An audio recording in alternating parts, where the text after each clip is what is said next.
কেমন আছো তোমরা সবাই? আমি বর্ষিতা এবং বর্তমানে একজন এএনএম নার্সিং স্টুডেন্ট। আমি এখন Murshidabad medical college and hospital থেকে এএনএম কোর্স করছি। আর সামনে যেহেতু এএনএম আর জিএনএম এর এন্ট্রান্স পরীক্ষা, তাই ভাবছি আমি এখন থেকে বেশ কিছু ভিডিও এই রিলেটেডে বানাবো। আমি এরকম বড় ভিডিও তেমন একটা বানাই না, তবে এখন থেকে ভাবছি বানাবো, শুধুমাত্র এই এন্ট্রান্স এক্সামের ওপরে বেস করে বানাবো। যদি তোমাদের কোনো কোয়েশ্চেন থাকে সেটা আমাকে কমেন্ট সেকশনে করতে পারো, যদি আমি পারি তোমাদের হেল্প করতে তো আমার খুবই ভালো লাগবে। পড়াশোনা রিলেটেড বা ট্রেনিং রিলেটেড যদি কোনো কোয়েশ্চেন থাকে তবে আমাকে অবশ্যই করতে পারো। আর এখন আমাদের ঈদের ছুটি চলছে, তাই আমি বাড়িতে চলে এসেছি। আমাদের ঈদে ওই 4 থেকে 5 দিন ছুটি দিয়েছে। আর বাড়িতে এসে আমার যেসব বইপত্রগুলো ছিল, মানে এন্ট্রান্স এক্সাম দেওয়ার জন্য যেসব বইপত্রগুলো পড়তে হয় সেগুলো একটু বার করে দেখছিলাম। এর আগেও এন্ট্রান্স এক্সাম দিয়েছিলাম, মানে 2024-এ। তখন আমি তপতি পাবলিকেশনের যে বইটা রয়েছে সেটা কিনেছি। 2024-এ আমি এক্সামটা ক্র্যাক করতে পারিনি। তবে এই যে শুধুমাত্র এমসিকিউ বইটা রয়েছে, এটা সলভ করলে কোনো দিনই তুমি এন্ট্রান্স এক্সাম পাস করতে পারবে না। যেহেতু এর আগে আমি থিওরি পড়েছিলাম না, আর আমার প্রিপারেশনটা খুব একটা ভালো ছিল না। এই বইটা আমি পড়েছিলাম, কিন্তু এই বইয়ে প্রচুর ভুল রয়েছে। দাম 520 টাকা নেয়, তবে ডিসকাউন্ট দিয়ে 450 এরকম কিছু একটা নেয়। 2025 সালে যেহেতু আমি এক্সামটাকে নিয়ে ভীষণ সিরিয়াস ছিলাম, তাই আমি অনেক বই জোগাড় করেছিলাম। দেখো, এখানে অনেক বই কিনতে হয়, 8টা বই কিনতে হয়। তো এখন যদি কারোর পক্ষে পসিবল না হয় যে বই কিনবে, তো আমি বলবো কারোর থেকে বই জোগাড় করো। তো অনেকের থাকবে যে নিজের বই রয়েছে, কিন্তু আমার নিজের বই ছিল না, যেহেতু আমি সবাইকে বই দিয়ে দিয়েছিলাম পড়ার জন্য। তাই আমি পাড়া থেকে বই জোগাড় করেছিলাম, আত্মীয়দের থেকে বই জোগাড় করেছিলাম, সবকিছু জোগাড় করে পড়েছি। আর আমি শুধুমাত্র তপতি পাবলিকেশনটাই কিনেছি লাইফ সায়েন্সের জন্য, মানে ক্লাস 10-এর লাইফ সায়েন্সের জন্য যে বইটা তোমাদের দেখালাম সেটা হচ্ছে 7টা। এই বইটা সব স্যাররা সাজেস্ট করে, তো এই বইটা আমি জোগাড় করেছিলাম। আর এখন যেটা দেখছি সেটা হচ্ছে সহায়িকা। এই সহায়িকাটা আমাকে একজন দিয়েছিল, তো সেখান থেকে আমি পড়ছি। এটা হচ্ছে শুভ্রনীল চক্রবর্তীর লেখা সহায়িকা। এখানে প্রচুর ডিটেলস রয়েছে, প্লাস যে বইয়ের স্ট্রাকচারটা রয়েছে সেটা ভীষণ ভীষণ ভালো।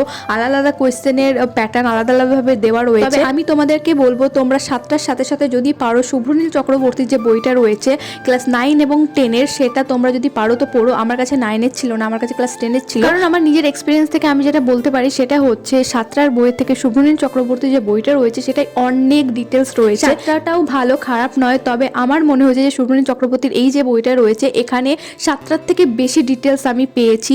সমস্ত কিছু খুঁটিয়ে খুঁটিয়ে দেওয়া রয়েছে, আর এই বইটা পড়তেও খুব ভালো লাগে। কিন্তু বইয়ের যে স্ট্রাকচারটা সেটা হয়তো 7টার থেকে একটু অত, মানে 7টার মতো অত ভালো নয়। 7টার যে বইয়ের স্ট্রাকচারটা রয়েছে সেটা একটু ভালো, পড়তে সুবিধা হয়। শুভ্রনীল চক্রবর্তী বইটা পড়তে একটু অসুবিধা হয়, কিন্তু ডিটেলস অনেক রয়েছে। এটা হচ্ছে ক্লাস 9-এর ভৌতবিজ্ঞান বই, আর এটা হচ্ছে ভুইয়ার যে বইটা রয়েছে সেটাই। আমার আরো 3-4টে বই ছিল, যেটা হচ্ছে আমি আমার বান্ধবীকে দিয়ে দিয়েছি, কারণ ও এবার এন্ট্রান্স এক্সাম দেবে। তো ওই মানে 3টে না 4টে বই আমার যাই হোক ছিল, তো ওগুলো আমি বান্ধবীকে দিয়ে দিয়েছি। আর এটা হচ্ছে ভুইয়ার ধরের বই, এটা মানে ক্লাস 10-এর বই। তবে আমি ফিজিক্যাল সায়েন্স খুব একটা পড়িনি, কারণ আমার এই সায়েন্স ব্যাপারটা ভালো লাগে না। তবে জীবন বিজ্ঞান পড়তে আমার খুবই ভালো লাগতো, ওটা আমি পড়তাম। আর তোমরা চেষ্টা করবে জীবন বিজ্ঞানে যতটা সম্ভব ফোকাস করার, কারণ সব নাম্বার ওখান থেকেই আসে। আর তোমরা যদি এক্সাম রিলেটেড কোনো কিছু জানতে চাও তো আমাকে অবশ্যই কমেন্ট করো, নাম্বার বা কিভাবে পড়বে বা কোন বই পড়বে অবশ্যই আমাকে কমেন্টে জানিও। আর আমি চেষ্টা করতাম সব সাবজেক্টের জন্য আলাদা আলাদা খাতা তৈরি করতে। আমি আসলে জিনিসপত্র গুছিয়ে রাখতে পছন্দ করি, তাই আমি চাইতাম আমি লেখালেখিগুলো গুছিয়ে থাকবো। আর এই যে খাতাগুলো দেখছি এগুলো হচ্ছে 2024-এর। এখানে তেমন একটা নোটস নেই, কারণ ওই যে বললাম 2024-এ আমি তেমন একটা প্রিপারেশন নিয়েছিলাম না, ওই টুকটাক পড়াশোনা করতাম আর কি, যেটা করে এই মুহূর্তে দাঁড়িয়ে তো কোনো মতে এন্ট্রান্স এক্সাম ক্র্যাক করা যাবে না। আর এটা হচ্ছে আমার ইংলিশ খাতা। ইংলিশের সিনোনিম অ্যান্টোনিম কমন পাওয়া তো ভাগ্যের ব্যাপার। তবে আমি ব্যাচ নিয়েছিলাম 2024-এ, আর 2025-এও ব্যাচ নিয়েছিলাম। 2025-এ যে ব্যাচটা নিয়েছিলাম সেখানে ইংলিশ করার সাথে সাথে আমি অন্য জায়গা থেকেও ইংলিশের সিনোনিম অ্যান্টোনিম সব কিছু কালেক্ট করে রাখতাম। আর এটা হচ্ছে ম্যাথ। আমি ম্যাথ একদমই করিনি, আমি যখন পড়াশোনা করতাম তখন আমি ম্যাথ করিনি, প্লাস আমি যখন এন্ট্রান্স এক্সাম দিয়েছিলাম তখন আমি একদমই ম্যাথ করিনি, কারণ ম্যাথ করতে আমার একদম ভালো লাগে না। যতটা টাইম আমি ম্যাথের পেছনে দেবো তার থেকে অনেক ভালো হবে আর যে আমি অন্য কিছুর পেছনে টাইম দেবো, কারণ ম্যাথ আমার করতে প্রচুর টাইম লাগে, প্লাস মাথায় ঢোকে না। তাই ম্যাথটা আমি সম্পূর্ণ বাদ দিয়ে দিয়েছিলাম এন্ট্রান্স এক্সামের জন্য।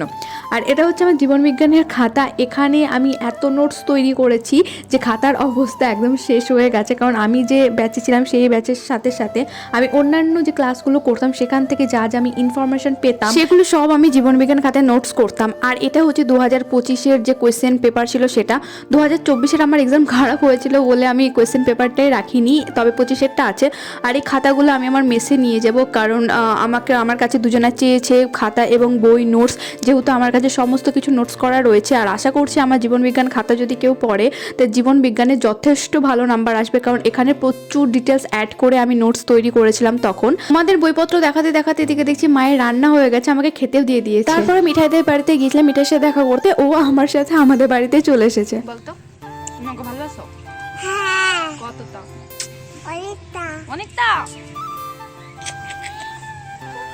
মিঠাইদের বাড়ি থেকে আসার পরে এদিকে আমি স্নান টান করে নিয়েছি, ওদিকে মায়ের স্নান হয়ে গেছে। মায়ের এখন বক্তব্য, আমি যেহেতু হসপিটালে গেছিলাম তাই আমি নাকি এখন পুজো টুজো করতে পারবো না। এই কেমন কথাবার্তা বললো তো। আর এদিকে দেখছি মেঘলা মেঘলা ওয়েদার হয়েই রয়েছে, মা এদিকে পুজো করতে বসে পড়েছে। আচ্ছা, কোনো রকম কোনো প্রশ্ন থাকলে আমাকে কমেন্টে জানিও। ভিডিওটা আজকে এখানেই শেষ করছি। সবাই ভালো থেকো, ভালো করে এক্সাম দিও, বাই।